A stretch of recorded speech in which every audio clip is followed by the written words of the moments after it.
세상에서 가장 높다고 하는 8,844m의 에베레스트 산을 올라가는 등산가, 그리고 산을 정복했다고 하는 이들, 참으로 위대하게 느껴집니다. 저는 몇 해 전에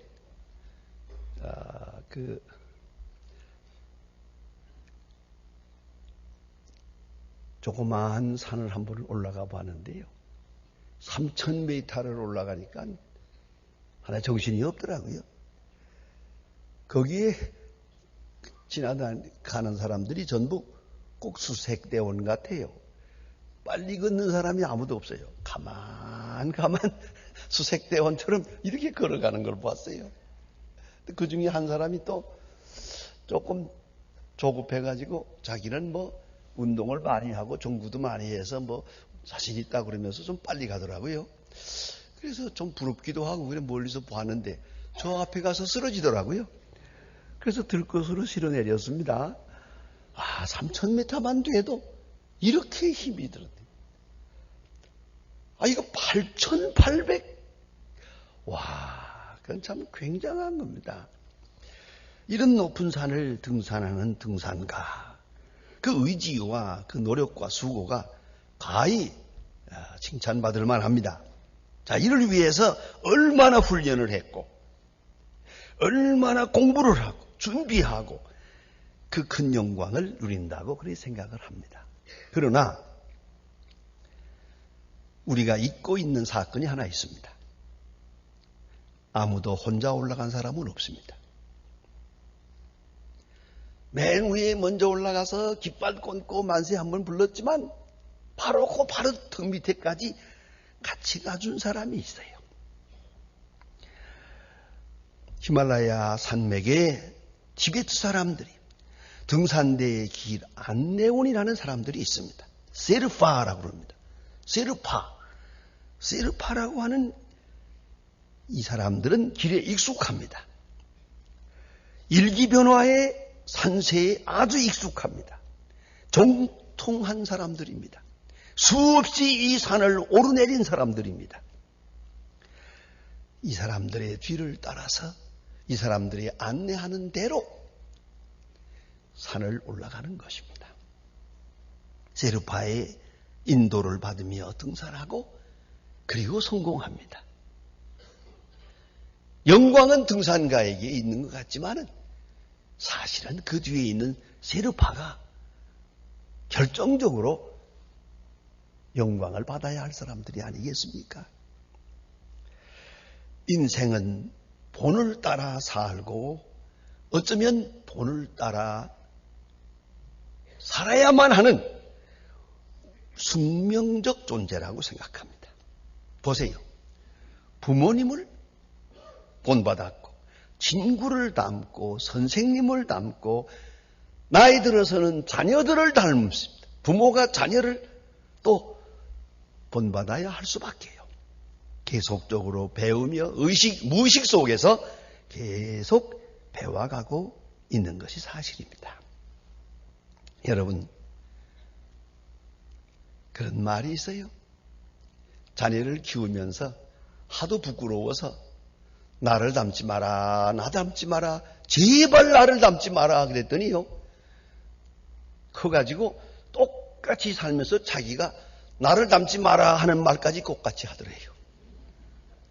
여러분, 어린애들 자랄 때 빵긋빵긋 웃기 시작하면 서로가 다 가만히 보세요. 부모를 앞에 놓고 아빠 닮았다, 얼마 닮았다, 아빠 닮았다, 얼마 닮았다 그러면 누구든지 자기 닮았다고 할 때 기분이 좋아요. 그러나 조금 크기 시작하면 얘기가 달라집니다. 제발 나를 닮지 말아다오. 제발 나를 닮지 말아다오. 닮을까봐 걱정이요. 너무 닮아가는 게 무서워요. 그러나 닮는 걸 어찌하겠습니까? 이것이 현실입니다. 현대에서는 본받을 사람이 없답니다. 초등학교 학생들에게 너희들이 본받고 존경하는 사람이 누구냐 하고 물어보면 옛날엔 그런 대로 누구 했어요. 지금은 아무도 없답니다. 가만히 있다가 자꾸만 재촉해서 물으면은 이순신 장군이요. 그 외에 아무도 본받을 사람 없다. 이러니 이 아이들의 간 길이 어떻게 될 것 같습니까? 참으로 답답한 일입니다. 셰익스피어의 위인에게로 가는 세 가지 유형이 있다고 합니다. 첫째는 나면서부터 위대한 사람이 있다. 그 DNA가 말이죠. 두 번째는 노력해서 위대해지는 사람이 있다. 세 번째 말이 중요합니다. 강요당한 위대한 사람이 있다. 그 강요당했다고 하는 말의 깊은 뜻을 한번 생각해 보세요. 제가 인천에서 목회할 때 아주 일생 잊을 수 없는 특별한 경험을 한번 했습니다. 그때는 신방을 많이 할 때인데 어느 가정에 신방을 갔는데 이렇게 보니까 가렌다가 있는데 바람벽에 큰 가렌다가 있는데 가렌다고 날짜에다가 빨간 걸로다가 동그랗게 이렇게 칠해놓았어요. 이게 궁금해서 저기 뭐냐고 물어봤더니 이 집 아버지가 술을 좋아해요. 보통 때는 그렇게 좋은 아버지인데 술만 들어가면 이건 말이 아니에요. 집에 돌아와서 그 부인에게도 잘못하고 애들도 마구 발질질하고 못 돼서요. 술만 깨고 나면 또 후회를 해요. 다시는 안 그렇게. 그래서 애들이요. 아버지 술 먹고 돌아오는 날을 동그랗게 칠했더라고요. 빨갛게, 동그랗게. 근데 전부 동그래요. 그 아버지가 결국은 술로 죽었어요. 죽을 때 내가 인종을 보았어요. 뭐라고 하는지 아십니까? 아들 둘 앞에 놓고 술 먹지 마라. 그 죽었어요. 그런데 그 아들 중에 하나, 제가 이름을 대지 않겠습니다. 이 아들은 낮에 고등학교 다니고 밤에 성경학교 다녔어요. 아주 정직하고 신실하고 난 아버지처럼 안 되겠다고 그렇게 착실한 학생이 하나 있었어요. 제가 아주 특별하게 그렇게 두고 보고 위해 주었는데 대학을 들어갔어요. 연세대학을 들어갔는데 대학 2학년 때부터 술을 먹기 시작하는데 어느 날 비가 막 쏟아지는데 누가 문을 두드려요. 문을 열어보니까 이 청년이 술이 만취돼가지고 비를 맞으면서 거기 서 있어요. 목사님, 피는 못 속입니다. 그 후회되는 가운데 술을 못 끊고 이렇게 애쓰면서 술 만취돼가지고 목사의 집에 들어온 건 이거 하나밖에 없어요. 그렇게 있었어요. 여러분, 그렇게 담지 말자 하면서도 그 나이 되니까 딱 담더라고요. 이 무서운 것입니다. 근데 오늘 본문에 보면 사도 바울은 말합니다. 나를 본받으라.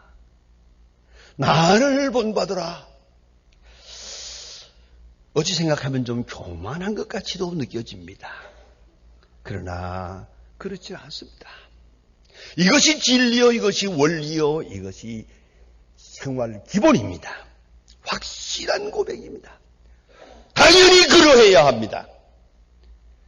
나를 본받으라.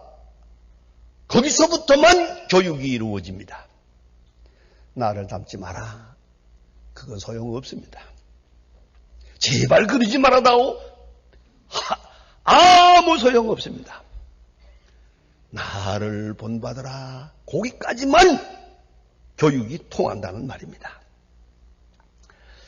사도행전 26장 29절에 보면 사도 바울은 위대한 말을 합니다. 재판받으면서 하는 말입니다. 모든 사람이 나와 같기를 바랍니다. 여러분 가만히 생각해 보세요. 이게 얼마나 위대한 말입니까? 얼마나 확실한 고백입니까? 바울은 스스로 만족합니다. 그는 위대하기를 강요당한 사람입니다. 빌립보 3장 12절 말씀대로 그리스도께 잡힌 바 된 것을 잡으려고 쫓아가노라. 본래 가졌던 생각 다 버리고 그리스도의 보호가 되었습니다.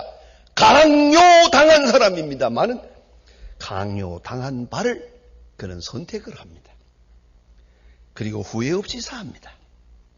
목적도 가치관도 최종 결과도 그 표대도 다 강요당한 것입니다. 그러나 이제는 본받으면서 그것이 나 자신이 됩니다. 고린도전서 11장 1절에서 말합니다.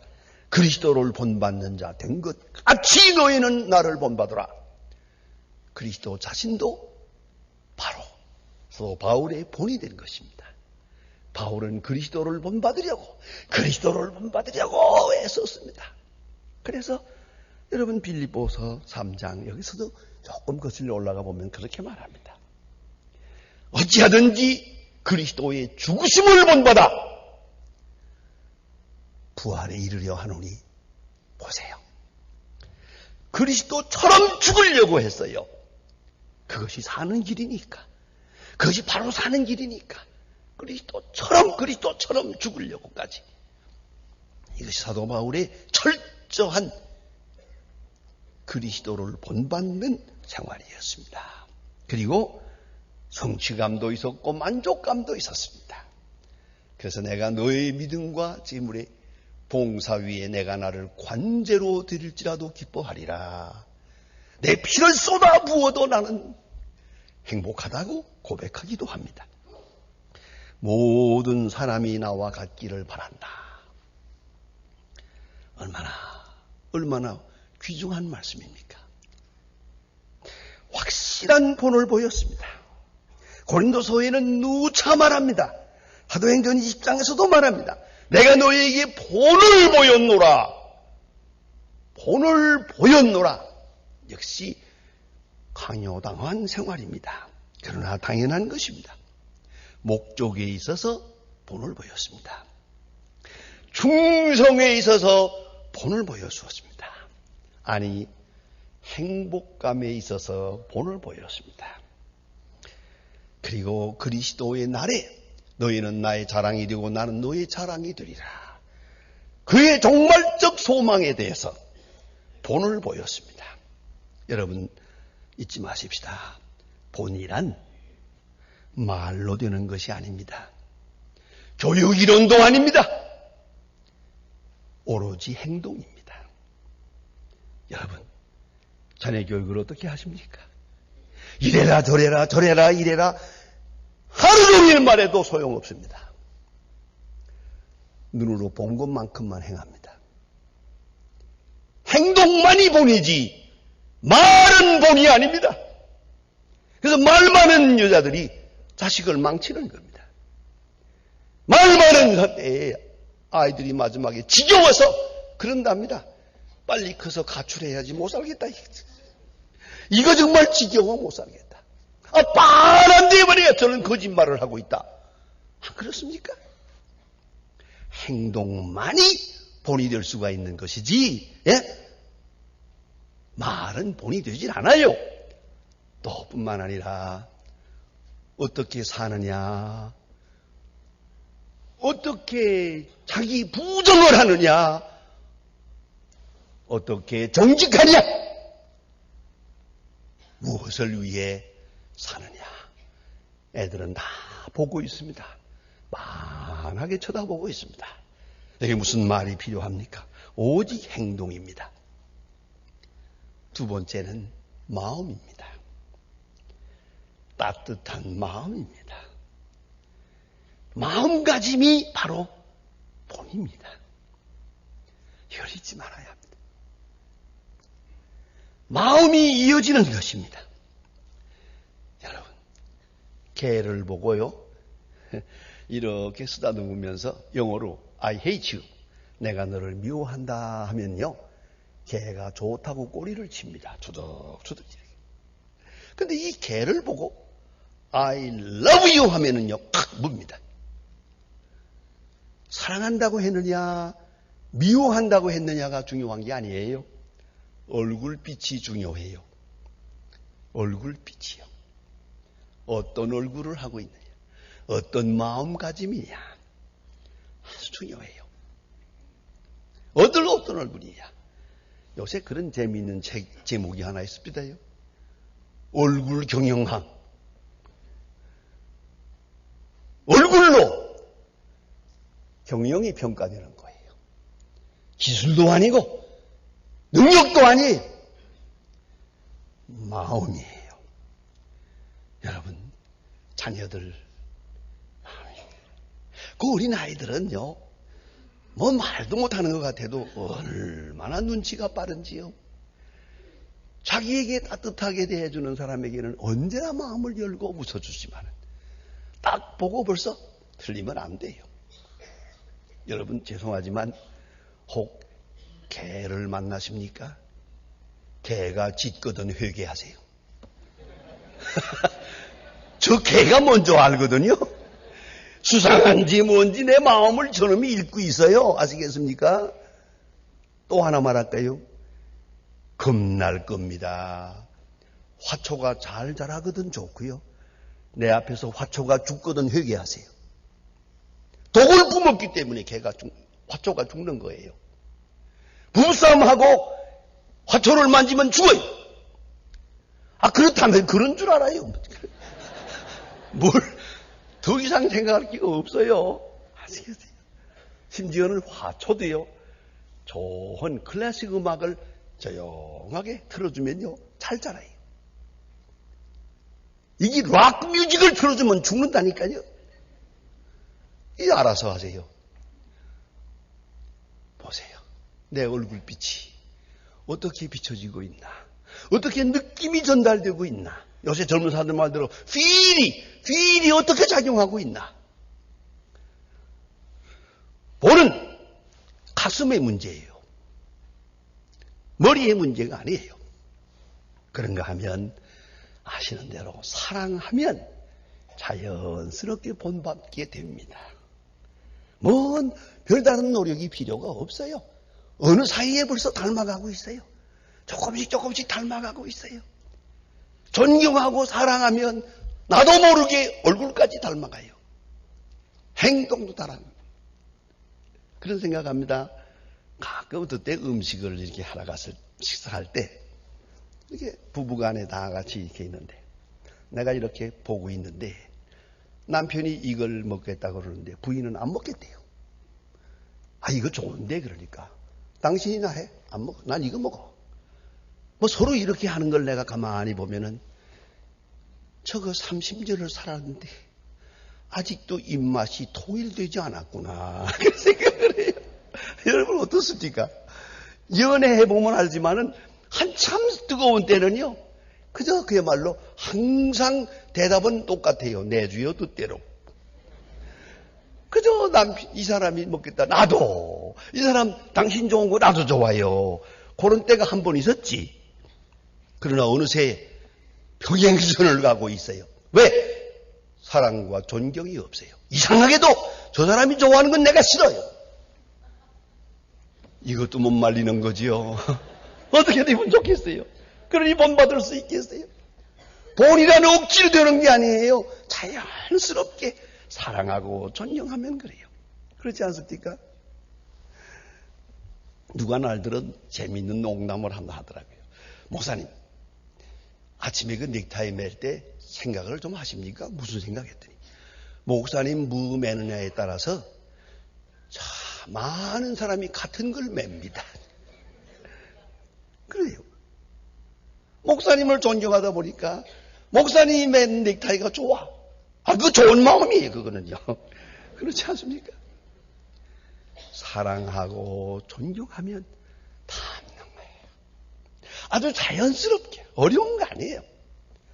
사도 바울이 예수를 따라 사는 것이 힘든 일이 아니었어요. 또다시 우리에게 말합니다. 나를 본받으라. 얼마나 굉장한 얘기입니까? 강요된 본을 그는 자원했고 만족했습니다. 죽으심까지 본받으려고 했습니다. 그리고 행복했습니다. 만족했습니다. 그러기에 또다시 우리에게 말합니다. 내가 그리스도를 닮으려고 애쓴 것 같이 너희는 함께 나를 본받으라. 기도하십시다.